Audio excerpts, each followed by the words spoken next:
আসসালামু আলাইকুম। অবশেষে ইলিশ চলেই গেল। বলে না ওই যে অনেকদিন গার্লফ্রেন্ড থ্রেট দেয় যে আমি কিন্তু যাবো গা সম্পর্ক কিন্তু শেষ করে দেবো। ওরকমই মনে হলো বিষয়টা যে অবশেষে গার্লফ্রেন্ড কিন্তু চলেই গেল। শেখ হাসিনার আমলে এত ইলিশ পাঠায় নাই যতটা ইউনূসের আমলে পাঠানো হয়েছে। শেখ হাসিনার 5 বছরের আমলে এতটা ইলিশ পাঠানো নাই যতটা ইউনূসের 1 মাসের আমলে পাঠানো হয়েছে। ইন্ডিয়ায় ইলিশ কত টাকায় গেছে জানেন তো? 1180 টাকায় গেছে। আর আমরা বাংলাদেশে 1600-1700 টাকা ইলিশ খাই, অর্থাৎ 400 টাকা বেশি, 400 থেকে 500 টাকা বেশি দামে ইলিশ খাই কেজি প্রতি। এখন কথা হচ্ছে হাসিনা যে ইলিশ পাঠাইছে সে কি অনেক বেশি টাকায় পাঠাইছে না কম টাকায় পাঠাইছে? হাসিনার আমলে $10 কেজি প্রতি $10 হিসেবে গেছে। তো তার আমলে ডলারের দামও কিন্তু কম ছিল, সেই হিসেবে ধরেন 900, 800, 900 টাকা দরে গেছে কেজি প্রতি। তো সেইখানে ইউনূসের আমলে কেজি প্রতি একটু বেশি দামে গেছে, এটা ঠিক আছে, টাকা একটু বেশি হয়েছে, ডলারের দামও বাড়ছে, 100-150 টাকা হয়তো একটু বেশি প্রফিট করতেছে। তো এখন এই যে ইন্ডিয়া ইলিশ নিল 1180 টাকা, হ্যাঁ এটা ঠিক যে 1180 টাকা ইলিশ নিয়ে তারা তো আর মার্কেটে 1180 টাকায় বিক্রি করবে না। তারাও মার্কেটে ইলিশ খাইতে খাইতে দেখা গেছে যে 2500-2600 টাকা দায় ইলিশটা খাবে, বিক্রিটা হয়েছে 1180 টাকায়। এখন এটা নিয়ে একটা সামাজিক যোগাযোগ মাধ্যমে একটা ক্ষোভ সৃষ্টি হয়েছে, একটা অভিযোগ সৃষ্টি হয়েছে ইউনূস সাহেবের প্রতি, আবেগের অভিযোগ যে আমরা 1700-1800 টাকায় কেজি প্রতি ইলিশ খাই আর আপনি 1180 টাকায় দিয়ে দিলেন। আপনি তো 1900 টাকায় দিতে পারতেন, 2000 টাকা দিতে পারতেন, এত কম টাকায় কেন দিলেন? এখন কথা হচ্ছে আমরা কিন্তু বাজারে গিয়ে যে 1 কেজি ইলিশ কিনি, সে 1 কেজি ইলিশের বিভিন্ন সাইজ আছে। যদি ছোট সাইজের ইলিশ হয় সেটা কেজি প্রতি হয় ধরেন 700 টাকা, যেগুলো ধরেন এক একটার ওজন 250 গ্রাম, 300 গ্রাম, এগুলোর কেজি 600-700 টাকা। আবার যেগুলোর ওজন 700 গ্রাম, 800 গ্রাম, এগুলোর কেজি হচ্ছে গিয়ে 1000 টাকা, 1200 টাকা। আর যেটার ওজন 1 কেজি বা তার উপরে সেটার ওজন কেজি হলো গিয়ে 1700 টাকা। এখন ইন্ডিয়াতে কি সব ধরে ধরে 1 কেজির উপরে যেগুলা সেগুলোই পাঠানো হয়েছে, ছোট মাছ পাঠানো হয় নাই নাকি গড়পড়তায় একেবারে 1180 টাকায় সব মাছ পাঠানো হয়েছে? এই বিষয়টা আমি শিওর না, এই বিষয়টা জানতে হবে, তারপরে এই বিষয়ে আলোচনা করতে হবে। ধরে নিচ্ছি কেজি প্রতি 1180 মানে হচ্ছে 1 কেজি ওজনের ইলিশই পাঠানো হচ্ছে। তো ইন্ডিয়াতেও কিন্তু ওইটা এখান থেকে এই টাকায় কেনার পরে সেটা বাজারজাত হবে পাইকারি, এই পাইকাররা আবার খুচরা বাজারজাত করবে, মানে 2 থেকে 3 জায়গায় এটা দাম বাড়বে। তো ধরেন আরো 400 টাকা বাড়লো, বেড়ে কিন্তু সেই 1700 টাকায়, অর্থাৎ ঘুরে ফিরে ওই ইন্ডিয়ার এক ব্যক্তি যে টাকায় ইলিশ খাবে বাংলাদেশেও কিন্তু সেম একই টাকার ইলিশ খাচ্ছি আমরা, খাবো। তো অনেকেই এটাকে একটা মানে ইউনূস সরকারের একটা দুর্বলতা বা দোষ ত্রুটি হিসেবে খুঁজে বের করার চেষ্টা করছেন বা করবেন। আবেগে চলে আসে আসলে বিষয়গুলো যে আমরা এই সোনার ইলিশ খেতে পারি না, আবার ইন্ডিয়াতে পাঠাইলাম কেন? দেখেন, প্রত্যেকটা রাজনীতিবিদের একটা দূরদর্শিতা আছে। সে আজকে যেই কাজটা করবে সেটার ফলাফল সে 5 বছর, 10 বছর, 20 বছর পরে চিন্তা করবে। প্রফেসর ডক্টর মোহাম্মদ ইউনূস সেও কিন্তু দূরদর্শী একজন ব্যক্তি। সে মাইক্রো ক্রেডিট স্টার্ট করছে, ক্ষুদ্র ঋণ স্টার্ট করছে 20 বছর আগে, আর 20 বছর পরে এসে সে সেই ক্ষুদ্র ঋণের জন্য 2 যুগেরও বেশি আগে স্টার্ট করছে। সেই ক্ষুদ্র ঋণের জন্য সে নোবেল প্রাইজ পায়। বিশ্বে সে সবচাইতে বেশি সমাদৃত। আপনারা দেখছেন জাতিসংঘের এই যে কয়েকদিন আগে যে জাতিসংঘের অধিবেশনে, গতকালকে তো ডক্টর মোহাম্মদ ইউনূস জাতিসংঘের অধিবেশনে ভাষণ দিচ্ছে, অনেকগুলো পয়েন্টই বলছে, ওই পয়েন্টগুলো নিয়ে আমি আরেকদিন আরেকটা কন্টেন্ট আলাপ করবো। জাতিসংঘের মিশনে তাকে কিভাবে বিভিন্ন দেশের রাষ্ট্রীয় প্রধানরা সম্মান দিছে, কথা বলছে, কাছে গেছে, সেটা দেখছেন। ওই জায়গা থেকে প্রফেসর ডক্টর মোহাম্মদ ইউনূসেরও কিন্তু একটা দূরদর্শী সিদ্ধান্ত বা একটা পরিকল্পনা আছে। কেন শেখ হাসিনার 5 বছরের আমলের ইলিশ সে 1 মাসে পাঠায় দিল, তার চেয়ে বেশি ইলিশ, এটার একটা বিষয় আছে। সেই বিষয়টা ধরে এখন আরেকটা আলোচনায় আসতেছে, সেটা হচ্ছে যে প্রদ্যুৎ কিশোর ইন্ডিয়ার একজন ত্রিপুরার একজন নেতা, যে ভারতের মোদীর বিজেপির মিত্র দলের একজন বড় নেতা। সে থ্রেট দিছে বাংলাদেশের 2 ভাগ করে ফেলবে, মানে বাংলাদেশকে 2 ভাগ করে ফেলবে। কিভাবে? আগে ভারত পাকিস্তান এক ছিল, সেটা যেমন ভারত 2 ভাগ করে ফেলছে, এখনো বাংলাদেশকে চাইলে ভারত 2 ভাগ করে ফেলতে পারে। তার অনেকগুলো কারণ সে বলছে। একটা কারণ বলি, একটা কারণ বলছে সে বাংলাদেশে আগে ভারতের বন্ধু ছিল, শেখ হাসিনার শেখ মুজিব, তার এখন বাংলাদেশে নাই, বন্ধুত্ব নাই, এটা একটা কারণ। দ্বিতীয় কারণ, বাংলাদেশে হিন্দুদের প্রতি, সংখ্যালঘুদের প্রতি অত্যাচার অবিচার হচ্ছে, সেই অত্যাচার অবিচারের প্রোটেস্ট হিসেবে সে একটা থ্রেট দিছে। তৃতীয় কারণ, বাংলাদেশ নাকি থ্রেট দিছে যে ওই 7 সিস্টারের ওইখান থেকে বাংলাদেশ ইন্ডিয়া থেকে 7 সিস্টারকে আলাদা করে বাংলাদেশ ওটা দখল করবে। তাহলে মাথার স্ক্রু কতটুকু ঢিলা বুঝেন। চতুর্থ কারণ, সে যেটা বলতে চাইতেছে, বাংলাদেশের মানুষ নাকি ইন্ডিয়ার মানুষকে হুমকি দিচ্ছে বিভিন্ন ভাবে, বিভিন্ন ইস্যু ক্রিয়েট করে।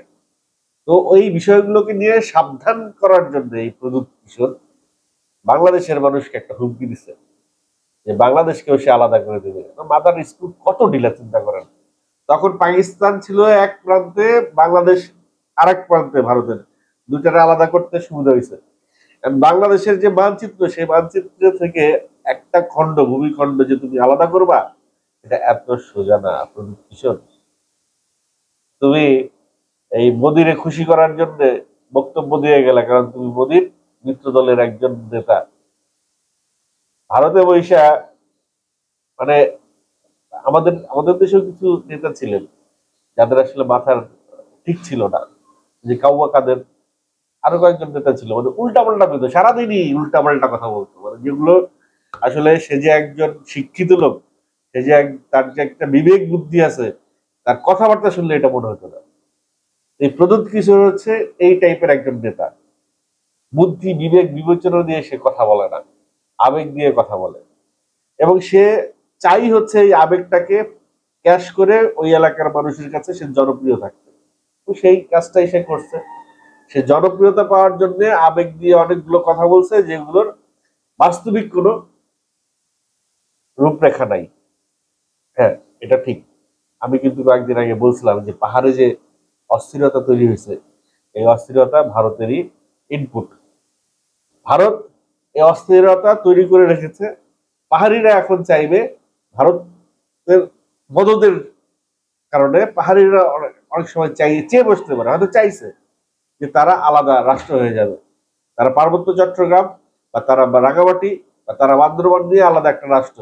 তারা তাদের যেহেতু সংস্কৃতির সঙ্গে বাংলাদেশের সংস্কৃতি বা মিলে না, তাদের যেহেতু সংস্কৃতির সঙ্গে ধর্মের সঙ্গে মিলে না, তাদের ভৌগোলিক কারণে তারা মিলে না, অনেক ইস্যু দেখায় তারা আলাদা হয়ে যাইতে চাইবে বা চাইছে, বা এই ইস্যুগুলা ক্রিয়েট করছে ভারত, যে এই করো এই করো।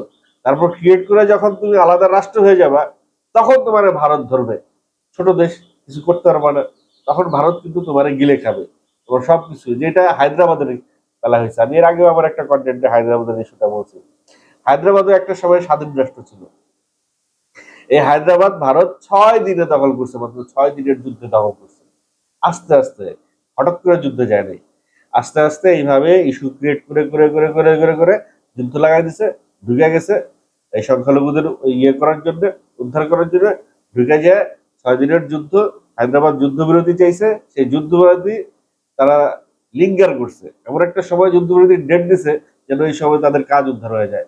বাস, তারা 6 দিনে হায়দ্রাবাদ দখল করে ফেলছে। দখল করেই যারা হায়দ্রাবাদের জন্য কাজ করছে, যারা হায়দ্রাবাদকে স্বাধীন করার জন্য কাজ করছে, তাদেরকেই রাষ্ট্রদ্রোহী মামলা দিয়ে জেলে ঢুকে দিচ্ছে। অর্থাৎ হায়দ্রাবাদ যদি জিতে যেত, তাহলে তারা হয়তো মুক্তিযোদ্ধা, এখন তারা হয়ে গেছে রাষ্ট্রদ্রোহী, কারণ হায়দ্রাবাদ ভারত দখল করে ফেলছে। ঠিক তেমনি ওদের যে কুটচাল, এই কুটচালের ইস্যুটা এরকমই। তারা বাংলাদেশের যে কোনো একটা পার্ট আলাদা করার একটা চেষ্টা করবে, তারপরে তাদের মানচিত্রের মধ্যে ওটা গিলে খাবে। এটা হচ্ছে ভারতের ভবিষ্যৎ করছে। যেহেতু তাদের বন্ধু শেখ হাসিনা বাংলাদেশে নাই, বন্ধু থাক যতদিন ছিল ততদিন বন্ধুরে কিন্তু খাবলাইয়া খাইছে, বাংলাদেশের ভিতর দিয়ে ট্রানজিট নিয়ে গেছে, সীমান্ত দিয়ে মনে করেন যে গুলি করে মেরে ফেলছে, সীমান্ত দিয়ে চাপায় আসছে বহু ভাবে। ভারত লুটতরাজ যে করছে, মানে চোখে দেখা যায় না ওগুলা, ওই লুটতরাজ চোখে দেখা যায় নাই, একেবারে ঝাঁঝরা করে ফেলছে বাংলাদেশে খায়া। সেই ভারত এখন থ্রেট দেয়, সেই ভারতের একজন নেতা এখন থ্রেট দেয় বাংলাদেশে নাকি আলাদা করে ফেলবে। কত বড় একটা আহাম্মক! ওরা বলে যে ত্রিপুরা না থাকলে বাংলাদেশে নাকি মুক্তি বাহিনী হইতো না, ত্রিপুরা জায়গা দিচ্ছে বলে মুক্তি বাহিনী হয়েছে। এরকম একটা আহাম্মক রাজনীতিবিদ কিভাবে ওইখানে জনপ্রিয়তা পায়, তার বিষয়টা তখনই বোঝা যায় যখন জনগণের শিক্ষার হার, জনগণের সচেতনতার হার, জনগণের বিবেক হাঁটুতে থাকে। ওই এলাকার জনগণও অতটাই অশিক্ষিত যে ওর এই ধরনের ভাষণ শুই না হাততালি দেয়, ওর ওর ওর পিছনে দাঁড়ায় লক্ষ লক্ষ লোক নিয়ে এসে স্লোগান দেয় বাংলাদেশে সংখ্যালঘুদের বিরুদ্ধে নাকি অত্যাচার হচ্ছে। আসল খবরটা তো ওরা জানেই না, মূল খবরটা তো ওরা জানেই না, হয়তো জানে না, মূল খবরটা আমি ভুল বলছি, মূল খবরটা ওরা জানে। ওরা ওই অস্থিরতা তৈরি করে ওদের অনেকগুলা ভুয়া চ্যানেল বাংলাদেশের এমন এমন নিউজ দিয়ে তারা বিশ্বের দরবারে উঠাইতে চাইছিল, একটা ক্রিয়েট করতে চাইছিল যে বাংলাদেশে ব্যাপক অস্থিরতা চলতেছে, সংখ্যালঘুদের উপরে ব্যাপক হত্যা নির্যাতন চলতেছে, সব ভুয়া ভুয়া সংবাদ। এবং সেগুলো যখন কাউন্টার দিল আমাদের দেশের সাংবাদিকরা, একেবারে প্রমাণ করে দিল পয়েন্টে পয়েন্টে, তখন ওদের চ্যানেলের মান সম্মান তো মাটিতে মিশলই, এবং তাদের সেই প্রচেষ্টাও কিন্তু গায়েব। ওদের এই প্রচেষ্টা যদি সফল হইতো তাইলে কিন্তু ওরা সৈন্য পাঠিয়ে দিত সংখ্যালঘুদের উদ্ধার করার জন্য। অথচ আমাদের দেশে কোনো সংখ্যালঘুদের উপর অত্যাচার নেই। যেসব সংখ্যালঘুরা রাজনৈতিক ভাবে আওয়ামী লীগের সাথে জড়িত ছিল, যেসব সংখ্যালঘুরা রাজনৈতিক ভাবে আওয়ামী লীগের ছত্র ছাওয়ায় অন্যায় অত্যাচার অবিচার করছে, ওদের বাড়িতে যেমন আগুন দিছে, তেমনি সেই সেই সংখ্যালঘু কিনা, সে মুসলিম কিনা, সে বৌদ্ধ কিনা, ওটা দেখে নাই। গত ফ্যাসিবাদ সরকারের যারাই এই অন্যায় অত্যাচার অবিচার করছে তাদের বাড়িতেই হামলা হয়েছে। হামলা তো মাশরাফির বাড়িতেও হয়েছে, হামলা তো অনেক বড় বড় নেতার বিরুদ্ধে হয়েছে, অনেক মুসলমান নেতার বাড়িতে হয়েছে। কিন্তু বিষয়টা হচ্ছে একটাই ছিল যে সে আবুই ফ্যাসিবাদের দোসর ছিল, এই কারণে তাদের বাড়িতে হামলা হয়েছে। সে হিন্দু না সে মুসলিম না সে খ্রিস্টান, বিষয় সেটা ছিল না।